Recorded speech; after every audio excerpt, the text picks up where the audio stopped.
உங்கள் மொபைலே வச்சுட்டு காலையில் வச்சுட்டு சாயங்காலம் வந்து பாருங்கள், மேலே தேய்ச்சிங்கன்னா கொஞ்சம் அழுக்கெல்லாம் வரும். அது மாதிரி நம்ம சும்மா உட்காந்தோன்னா இதாயிரும். வேலை செய்யாமல் உட்காந்துட்டு நான் கதை போட்டேன்னு உட்காந்தா சும்மா உட்கார மாதிரி ஆயிரும். இதுதான் நான் என்னோட ஸ்டூடெண்ட்ஸும் சொல்லுவேன். இப்போ ஒர்க் பண்ணிக்கிட்டே நீங்கள் கதை பண்ணுங்கள். அதுக்கு ஒரு டைம் எடுத்துக்கோங்க. நீங்கள் தான் ஒதுக்கி ஆகணும். நீங்கள் தான் உங்கள் தூக்கம் 8 மணி நேரம் தூங்காதீங்க, 5 மணி நேரம் தூங்க, அந்த 3 மணி நேரத்தில் கதை பண்ணுங்கள். சீக்கிரமாக குளிங்க, 1 மணி நேரம் குளிக்காதீங்க. 10 நிமிஷத்தில் குளிச்சுட்டு அந்த 50 நிமிஷத்தில் கதை பண்ணுங்கள். எனக்கே ஒரு நாள் டைரக்டர் வெளியூர் எப்படியும் நான் இப்படியே இருந்துட்டு இருப்போம். வெளியூர் ஒரு 5 நாள் போகிறப்போ அந்த 5 நாள் லீவாக கன்வெர்ட் பண்ணிக்கிட்டு ஆஃபீஸில் என் ஆஃபீஸில் உட்காந்து ஒர்க் பண்ணுங்கள். என் ஆஃபீஸில் நம்ம ஸ்டூடெண்ட்ஸ் எல்லாம் சேர்ந்து ஒவ்வொருத்த கதையை பேசிக்கோங்க. தனியாக நான் வந்து கதை பண்ணுறேன்னு சொல்லி லீவ் விடாதீங்க.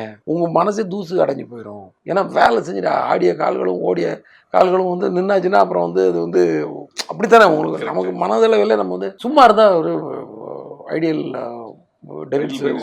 டெவில்ஸ் ஒர்க் ஷாப்பா அந்த மாதிரி ஒன்று சொல்லுவாங்க. அந்த மாதிரி ஒரு மாதிரி மைண்ட் வந்து துருப்பிடிச்சு போயிடும் அப்படின்னு நான் சொல்லுவேன்.